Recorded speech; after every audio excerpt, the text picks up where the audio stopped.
Oportunidades de negocios, decisiones, lo que encontramos hoy en Impacto Económico y se lo contamos solo por Telesur. Comenzamos.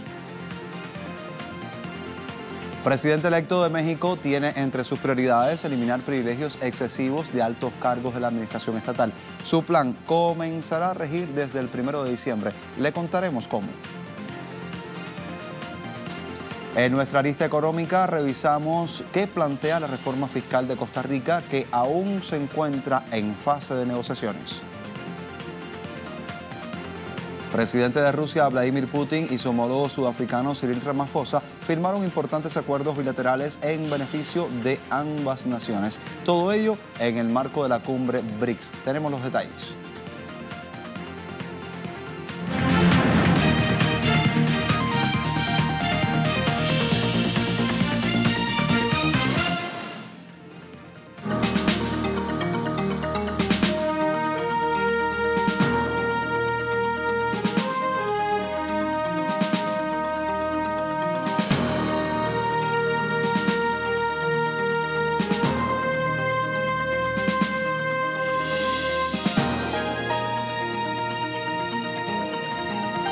El contexto de la América Latina lo iniciamos en México, donde el presidente electo Andrés Manuel López Obrador llegó al poder político teniendo como una de sus principales banderas la eliminación de los excesivos privilegios de los altos cargos en la administración estatal. Plan que comenzará a regir, a funcionar desde el 1 de diciembre y que estará centrado en varios ejes que ya le mostramos. Siendo México un país con una amplia brecha de desigualdad social, posee al mismo tiempo el segundo mejor salario para directivos estatales de América Latina. La iniciativa de reducción de privilegios estatales de ANLO se enmarca en el plan de austeridad republicana y prevé una reducción sustancial de los gastos corrientes para redirigirlo a la inversión pública y programas sociales. En este sentido, propone que el Estado opera al 30% de la estructura actual de mando, al reducir las plazas de altos ejecutivos. También propone la reducción salarial para el propio presidente y para todo alto funcionario que gane más de $54.400 al año. Eliminará el seguro privado para funcionarios porque el mismo se paga con recursos públicos y suprimirá recursos públicos de reembolsos para gastos en combustible. El nuevo gobierno también busca darle un uso racional a los servicios energéticos básicos en la administración estatal y minimizar los gastos de traslado en vehículos y aeronaves. Como último punto, establece un combate frontal a la corrupción, promoviendo una reforma a la Carta Magna mexicana para que el presidente pueda ser juzgado por delitos electorales y otros ilícitos, e igualmente que los funcionarios presenten su declaración de bienes patrimoniales. El presidente de Venezuela, Nicolás Maduro, anunció una serie de medidas con la finalidad de impulsar la economía del país, también la productividad y abordar de manera inmediata la actual coyuntura. Aquí ampliamos los 5 puntos clave trazados por el Ejecutivo venezolano. Durante un encuentro con su equipo económico, el presidente de Venezuela anunció la reconversión monetaria que entra en vigencia el 20 de agosto. Con un bolívar soberano anclado al valor de la criptodivisa, el petro, y no al dólar. Esto permitirá al país disminuir su dependencia de la moneda estadounidense al frenar los intentos de dolarización y sortea bloqueos financieros internacionales. Como segundo punto, propuso debatir un proyecto de ley constituyente que incentive las inversiones en moneda extranjera. Con esta medida, el país suramericano llama la atención del mundo para establecer un nuevo modelo productivo, creando los mecanismos e incentivos para ello. Por este motivo, como punto adicional, el Ejecutivo anunció la exoneración de impuestos a importadores de materias primas por un año.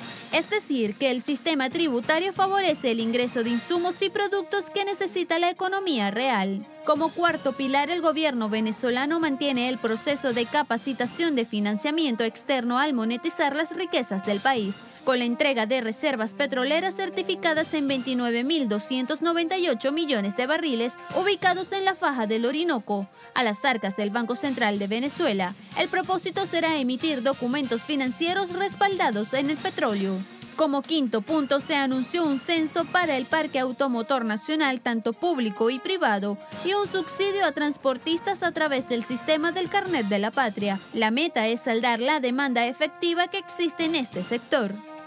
Y la ola de privatizaciones sigue su recorrido por el continente latinoamericano. El turno toca a Puerto Rico. Voceros gubernamentales defienden la venta de la red eléctrica con el argumento de robustecer ese sistema y hacerlo más asequible. Le contamos cómo la delegada boricua ante el Congreso de Estados Unidos, Jennifer González Colón, dijo que ya fueron asignados $2.000 millones para mejoras dentro de la red eléctrica del país. Todo esto a través de la ley suplementaria de ayuda por desastre.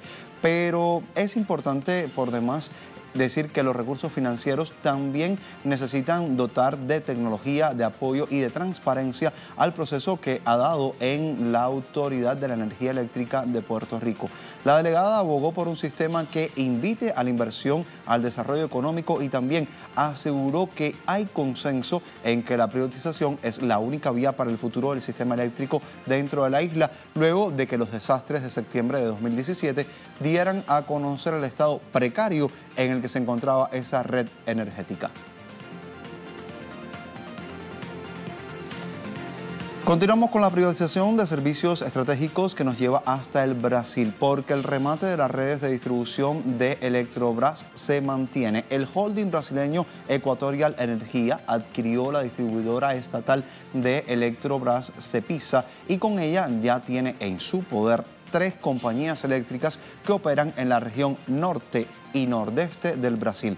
La venta de CDPS se ha logrado a través de una única oferta de subasta con un precio simbólico por el inicio de $13.500 y con base a un índice técnico que incluía una flexibilización tarifaria, un compromiso de aporte de capital de $195 millones a una compañía y a un pago al Tesoro brasileño de 95 millones de reales brasileños por derecho de operación. Se espera que otras 5 distribuidoras eléctricas consideradas financieramente inviables por abultadas deudas que han tenido, pues según el gobierno sean subastadas el próximo 30 de agosto. Esa es la fecha que han dado a conocer recientemente. En la tarde de este jueves, las acciones de Eletrobras en la Bolsa de Sao Paulo caían más de 4%, mientras que la de la empresa compradora subían un 3%. Así las cosas. Tiempo de marcar nuestra primera pausa en Impacto Económico. Al volver revisamos qué está sucediendo en nuestra arista económica. Tenemos reservados para ese momento las negociaciones que se están dando en la reforma fiscal de Costa Rica. Acompáñanos.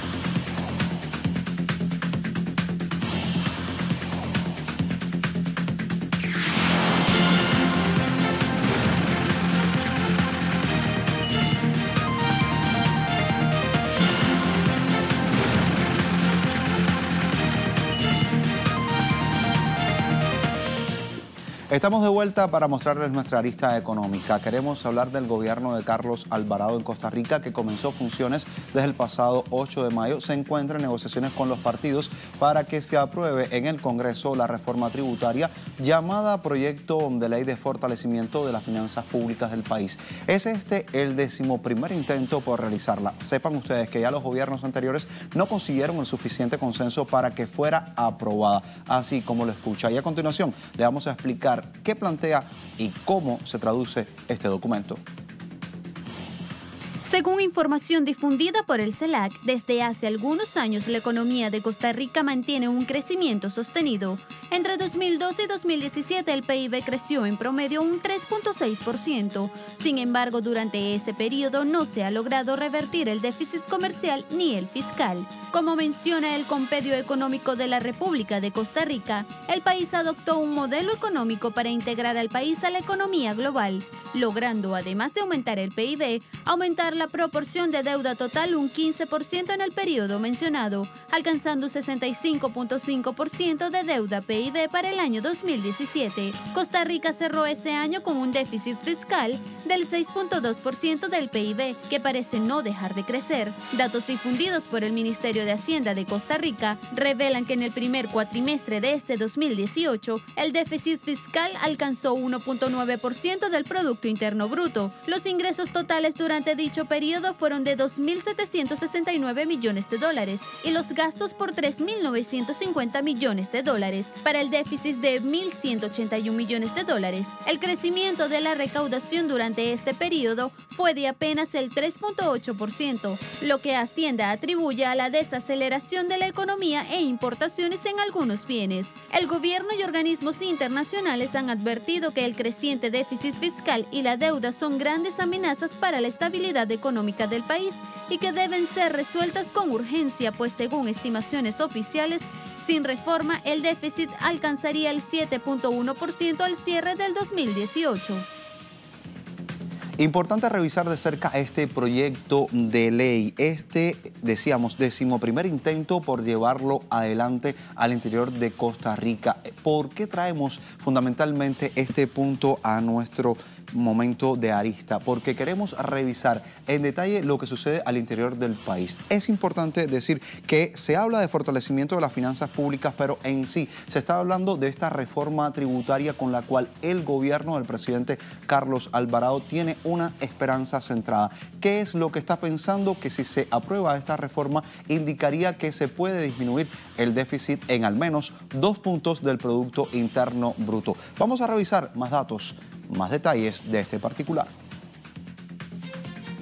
Tras un acuerdo entre varios partidos, este proyecto estuvo cerca de ser votado por el Congreso anterior, que terminó funciones el 1 de mayo, pero no fue así, y el nuevo Congreso ha defendido su derecho de enmienda, aunque los partidos han reconocido la urgencia de avanzar. El principal objetivo del Ejecutivo con este proyecto de ley es aumentar la carga impositiva a través de la conversión del impuesto de ventas por el 13% en uno de valor agregado, con la misma tasa, pero aplicable a una mayor cantidad de productos y servicios.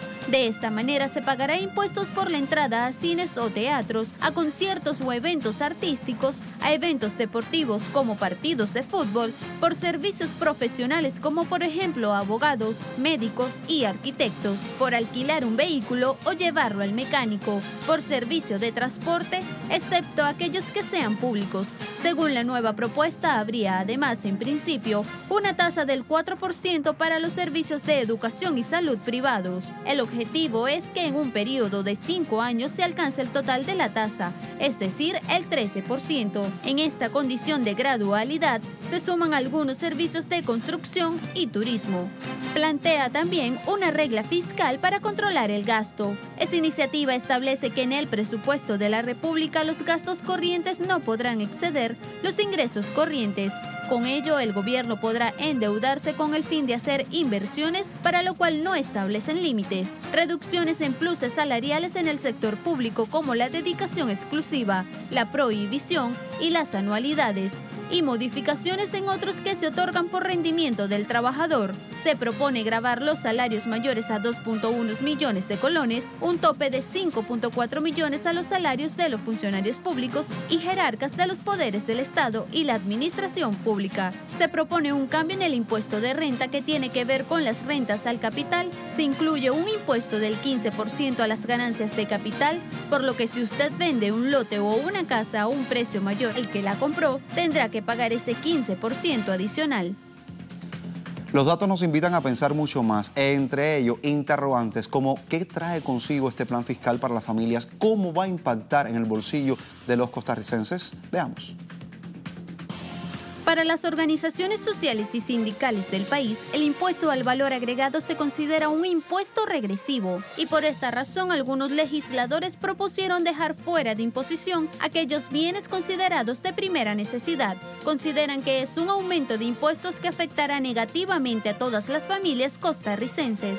La introducción del IVA implicará que la mayoría de servicios tengan que pagar este nuevo tributo, el cual es muy probable recaiga en los consumidores y no en las personas y empresas que ofrecen el servicio. Denuncian que este proyecto de ley empobrecería a la clase trabajadora y a los sectores más vulnerables, sin tocar a los grandes evasores y defraudadores fiscales. Además, la reforma fiscal encarecería las medicinas según un comunicado del Colegio de Farmacéuticos. Uno de los grandes hitos en la historia sanitaria del país ha sido que la importación o compra local de medicamentos esté exenta de todo tipo de tributo y sobretasa, a excepción de los derechos arancelarios, gracias a una protección que le ofrece el marco jurídico. Con el cambio representado en el nuevo proyecto de ley, se estaría experimentando un retroceso en el ámbito de tutela de derecho al acceso a medicamentos y por lo tanto se estaría afectando la protección a la salud y el derecho a la vida de todos los ciudadanos.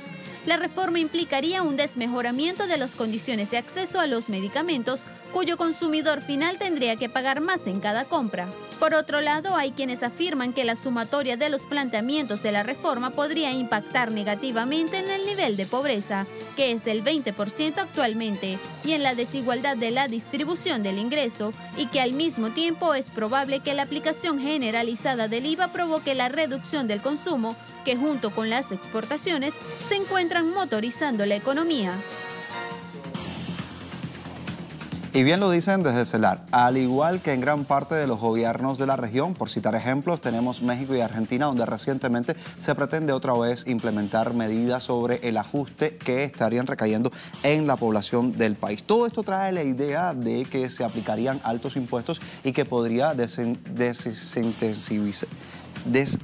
desincentivizar la inversión. Asimismo, es como se dice exactamente dentro de la página de CELAR. Y están hablando de que son los trabajadores los que ven recortados sus ingresos. Lo vemos de manera indirecta y lo vemos vía estos impuestos al consumo, pero también lo vemos de manera directa con el recorte de los beneficios sociales, teniendo que pagar por deudas que en gran parte son adquiridas para sostener los privilegios de los más desfavorecidos. La realidad la tenemos aquí, la hemos mostrado hoy en nuestra arista económica. Gracias por acompañarnos también en este momento. Les propongo que hagamos una pausa. Al volver estamos revisando mucho más, entre ellos los acuerdos que firmaron recientemente el presidente de Rusia, Vladimir Putin, con su par de Sudáfrica, Cyril Ramaphosa. Le contamos al volver. Acompáñenos.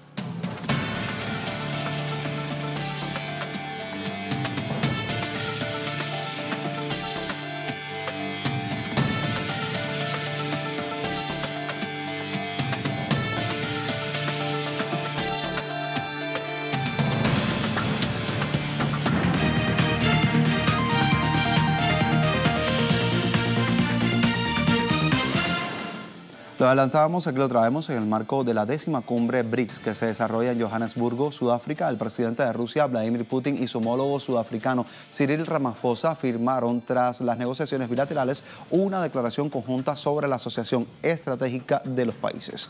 Ambos líderes también rubricaron un acuerdo relacionado con el sector agrícola y un memorando de entendimiento sobre la cooperación de los recursos hídricos. Por su parte, el presidente ruso, Vladimir Putin, dijo que Moscú prevé aumentar el comercio con los países miembros del grupo BRICS, integrado también por Brasil, la India, China y Sudáfrica, pues alega que para Rusia resulta prioritario reforzar los contactos comerciales y las inversiones con los socios del referido bloque. Asimismo, señaló que en el año 2017 el intercambio comercial con los miembros aumentó en un 30%, superando los 102.000 millones de dólares. El mandatario ruso también expresó la esperanza de que el nuevo Banco de Desarrollo del Grupo BRICS pueda abrir su oficina en Rusia. En lo referente a la actividad operacional del banco, Putin recalcó que la Junta Directiva del organismo aprobó 21 proyectos, 5 de los cuales por más de 1.000 millones de dólares se realizarían en Rusia. Y el negociador del Brexit de la Unión Europea, Michel Barnier, estuvo rechazando los elementos clave en las nuevas propuestas comerciales del Reino Unido, incluso cuando él y su nuevo contraparte británico, Dominic Raab, expresaron una determinación compartida de llegar a un acuerdo en octubre. Le contamos los detalles. La Unión Europea no puede y no delegará la aplicación de su política y normas aduaneras, IVA y recaudación de impuestos especiales a un no miembro, que no estaría sujeto a las estructuras de gobierno, cualquier acuerdo aduanero o unión aduanera. Y yo siempre he dicho que la Unión Europea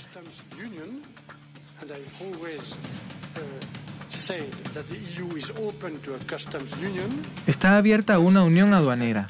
Debe respetar este principio.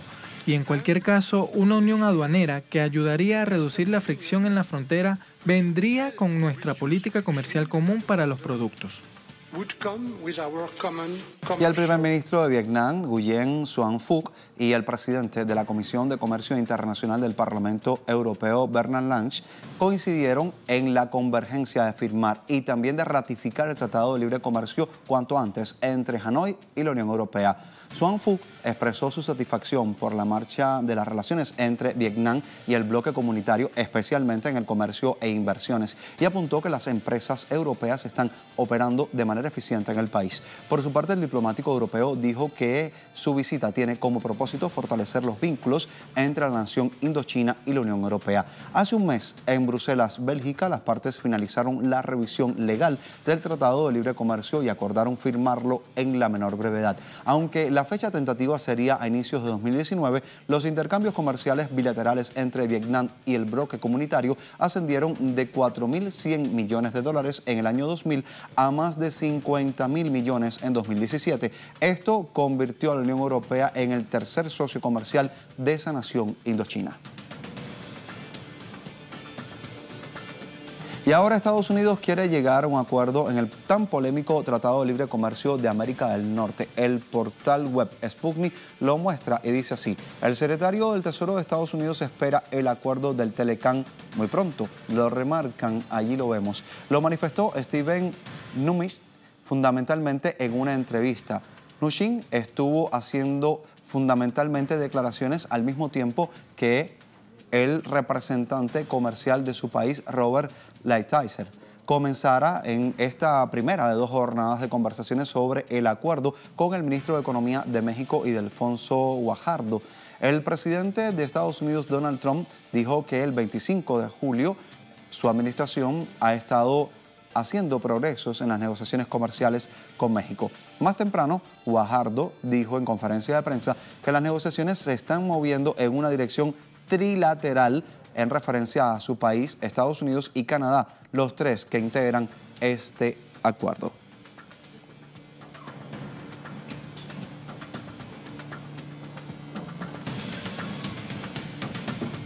Así llegamos al final de Impacto Económico. Gracias por acompañarnos, por estar al tanto de la información económica de nuestros pueblos. Continúen con Telesur. Hasta la próxima.